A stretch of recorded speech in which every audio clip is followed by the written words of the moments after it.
What's the most valuable lesson you learned from your grandfather? There was one thing that stuck in my brain of what my grandfather said whenever I was in the office with him one day when I was selling a car. So my grandfather taught me a lot about the car industry, how to act as a businessman, how to be just a man in general. A lot of the things that I am today, I can attribute to what I learned from him. But one of the things that's really stuck in my brain, it's hard to pinpoint the most important thing, but if I had to say this is the most important thing, this is what I'll say. There was a customer buying a car from me, and I was telling them everything that was wrong with the car. I was trying to talk them out of the car. Really, I've done this a lot over the years. Is if I think there's something wrong with the car, and I feel like that customer can't handle the fix on that car, then I'll say, look, let's try to get you in something else. I don't want you to buy this car.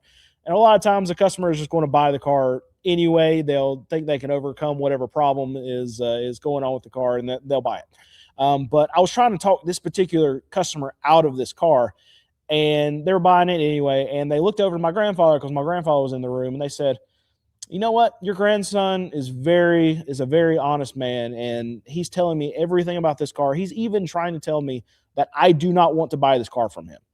And it's very respectable.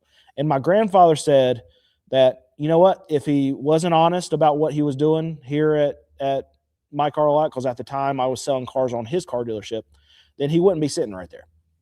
And that's one phrase that's really stuck with me over the years, is that my grandfather not only trusted me to do this, but expected me as a used car dealer, as someone buying and selling used cars, which the track record of used car dealers is what?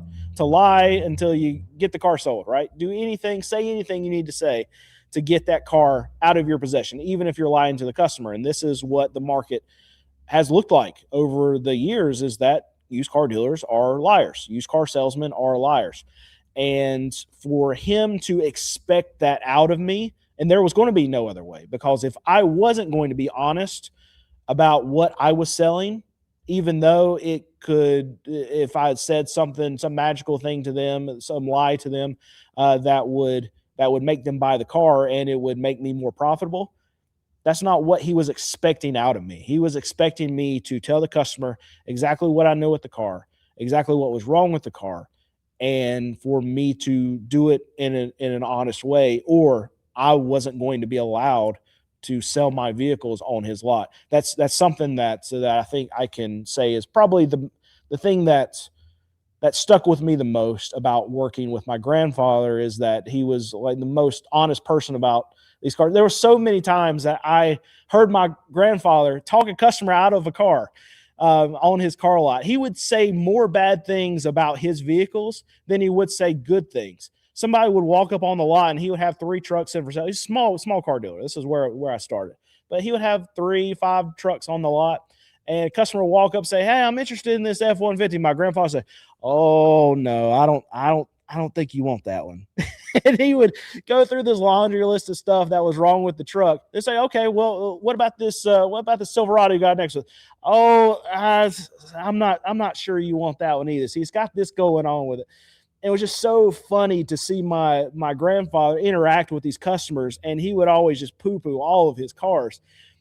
And the amazing thing is, the person would always buy the car. They would always buy something. And not that I needed that to tell me how to sell cars. Like, my grandfather didn't sell his cars. He sold himself as a person. And that customer wanted to buy a truck from him. And then it ended up that everybody that person knew would come to my grandfather for a truck. Now, my grandfather didn't ever do anything in a massive scale. Like, his goal was to sell one truck a week.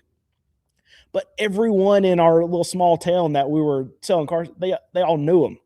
And whenever those people would actually go buy a truck, they would go to my grandfather. And it's very interesting to see, and something that I'm going to be able to carry along in my life, that it doesn't, I mean, it's something, being a man and telling the truth and being honest and being able to be upfront.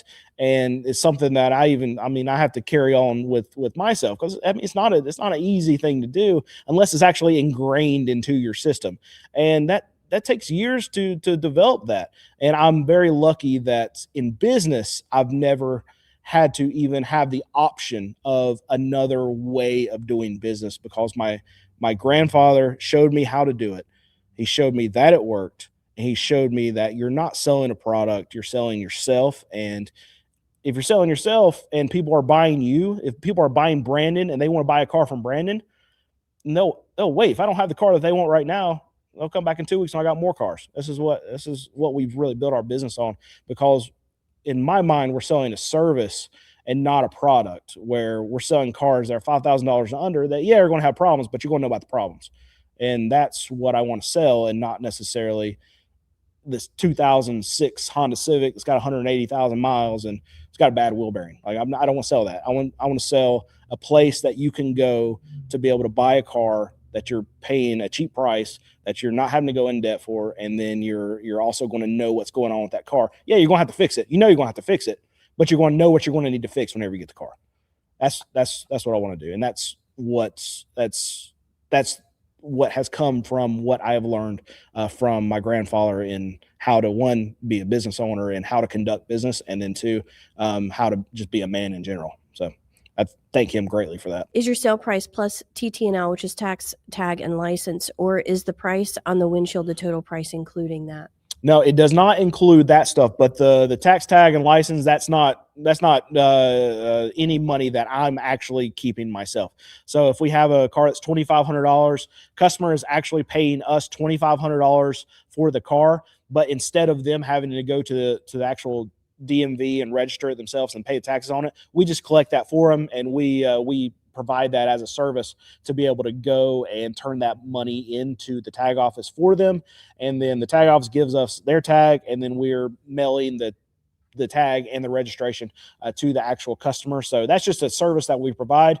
We could charge for that, but we don't. And that's where some dealers will say, well, this is part of the doc fee, where you're paying us to go do this. No, this is included in what we're actually doing. The only thing that we're collecting, though, is the money, the $2,500 for the actual car, and the rest of it goes to our state, which is North Carolina, and we just add that as a service for our customers, so they don't have to go wait in line at the DMV. We go do it for them. And the other reason why is because that amount can vary depending on where the customer lives. Mhm. So it's not a flat number, but anything that we collect, 100% of that is on the windshield. There's not any trick there. Anything else is what's handed directly over to the state that we're handling for them. Yeah, and I can give you the counter example to show you that we're not taking any extra money, is that if a customer comes from out of state, we could get customers from Virginia, a lot of customers from South Carolina, but they'll come in, and if it's a $2,500 car, like the previous example, they're paying us $2,500, and we're handing them the paperwork, and they're going to take it to get it registered and pay their taxes there,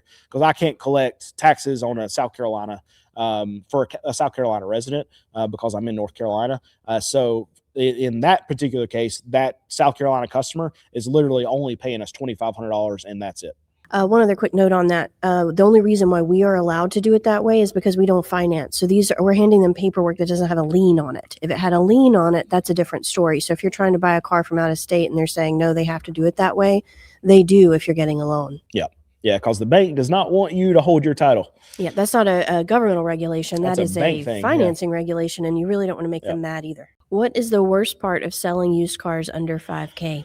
The worst part about selling cars under $5,000 is probably the cars. Yeah. Next question. No. So cars that are under $5,000, they have something wrong with them. So really, the fixing of the cars. Now, I talk to a lot of guys who sell newer cars that are like $20,000, $30,000 that are used, but they're only 2 and 3 years old when they're selling them. So what they tell me is like, well, there's not really much to fix on them, and I can buy a car online just by looking at the pictures, because there's really not going to be anything wrong with a 2 or 3 year old car. Now, with these newer cars coming out, especially like from Ford or Stellantis, then you're coming. It's coming packed with a defect already. We see all these recalls, so it might not be the case anymore. But what would typically happen is, a 2 or 3 year old car is not going to have a lot of problems with it. So they don't run into any kind of the similar issue that I run into. When we buy a car, we're probably going to have to fix something on it. So I think that's the most difficult thing. And what I will say is the reason why I'm able to operate how I am is because I have a mechanic on staff. My cousin Alex grew up with me. Is like my brother, and he can fix almost everything on these vehicles that are coming in, and it saves me so much money and allows me to buy and sell the kind of cars that I'm able to buy and sell, because I'm not going to get nickel and dimed from local mechanics when I can have him turn a wrench for 5 minutes and replace a sensor, and it costs me just really the cost of the part. And that makes a world of difference in the cars that I'm buying and selling. And it's a reason why I can operate the way that I do. So even though that's still the most frustrating thing that we have to deal with, just fixing cars on a daily basis, it's an advantage that we have over our competition because we're able to do a lot of the stuff in house. And if you don't have a mechanic and you're trying to be a used car dealer and sell cars that I sell, you're not gonna exist, because it's too hard to buy. I won't say perfect cars, but good enough cars at the price point that we buy to be able to just immediately retail them. There's other things that have to go into cars, whether it be fixing the cars, cosmetic stuff, detailing. It costs a lot of money to detail these cars, because a 15-year-old car is going to be dirtier than a 2-year-old car. That's just the way it works. So we have to spend more money doing these kind of things, or we have to be okay with the standards that we're putting out our cars in are lower. And in a lot of cases, we have to be okay with both. So that's the biggest frustration that I deal with the cars that we buy, and that's just par for the course. If you're buying a cheap car, you're going to have to fix it. That's what happens. What is your opinion on cars with turbos? I don't like them, especially like the new trucks that have gone to all these 6-cylinder turbos. The problem is later on down the line, it's just more stuff that you're going to have to fix on these vehicles. We used to buy Volvos a lot, and a lot of those had the turbos on it, the S80s, the V70s. And it got to be where the ones that didn't have the turbos obviously would make us more money because it was less things that we had to fix. And then as a lot of these newer vehicles are having turbos put in them to make it right for whatever EPA regulations that they have to hit, it's going to be a problem 10 years, 15 years down the line when a lot of these turbos become absolute trash and you have to replace those.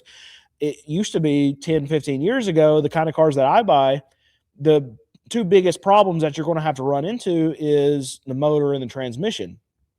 But what we're going to see 10, 15 years from now is that not only is it the motor and the transmission that's going to be a major fix in these vehicles, it's also going to be these turbos that you're going to have situations with. And the more things you add on to the vehicles, just the more things that are going to break, and the more things that are going to cost money, and the more disposable these cars are going to have to be made, because people are just not going to be willing to fix them at the rates that that these things are going to they're going to break in a lot of these vehicles. And I feel like the manufacturing, the engineering that are going behind a lot of the vehicles that are coming into the system right now are setting up a situation where a car dealer like myself 10 years from now, 15 years from now can't exist, because the amount of work that's going to go into a lot of these cars that then have 150,000, 200,000 miles on them, it's not going to be worth actually fixing them. So once these cars get to the end of their loan terms, which some of them now are 7, 8, 9 years, they're going to be to the point where they're not worth fixing, because it's going to cost so much to fix them that it's not even worth what the car is worth when you go to try to sell it on the secondary market. So when you get to that situation, a car dealer like myself, when we go to auction to try to buy these cars, it doesn't matter if they're free, because if I'm trying to sell a car that's only worth $5,000, but it's going to cost me $4,000 to fix it, and if I buy it wholesale for $1,500, there's no profit in it. It's going to have to be that car is going to have to sell for $7,000, $7,500, and in a lot of those cases, the car is not going to be worth $7,500. So it's a bad setup for the future of used car dealers, specifically used car dealers like myself. And they're setting up an environment where we're just not going to exist 10, 15 years from now. I know a lot of you are saying, yeah, well, no more sleazy used car dealers. That's going to be great. Yeah, I hear you. And maybe it will be great. Maybe we get some direct to consumer kind of thing and it actually helps the consumer out. But I don't think that's going to be the case. And the alternative is probably going to be something that you're not, that future is probably going to be something that's going to end up costing you a lot more money than what you're paying now for actual vehicle. But I fear that that's how it's going to happen. And this is how the manufacturers are setting it up because at the end of the day, it's all about the money. And what do they want you to do? They don't want you to buy a used car. When you're done with your new car, they want you to buy another new car, obviously. So that's why things are getting more complicated. That's why they have progressively gotten more complicated. Got more systems in these cars. It's all a big plan, right?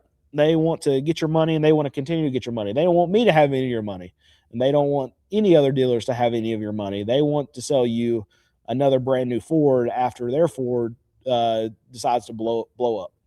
So this is what the world's going to turn into, and 10 years from now, it won't be the real car dealer or car questions answered. It won't be Brandon, the car dealer that sells cars under $5,000. I'll be talking about something else. I don't know. We'll have to start another business, and then I'll make a YouTube channel about that, I guess. But you'll still be talking.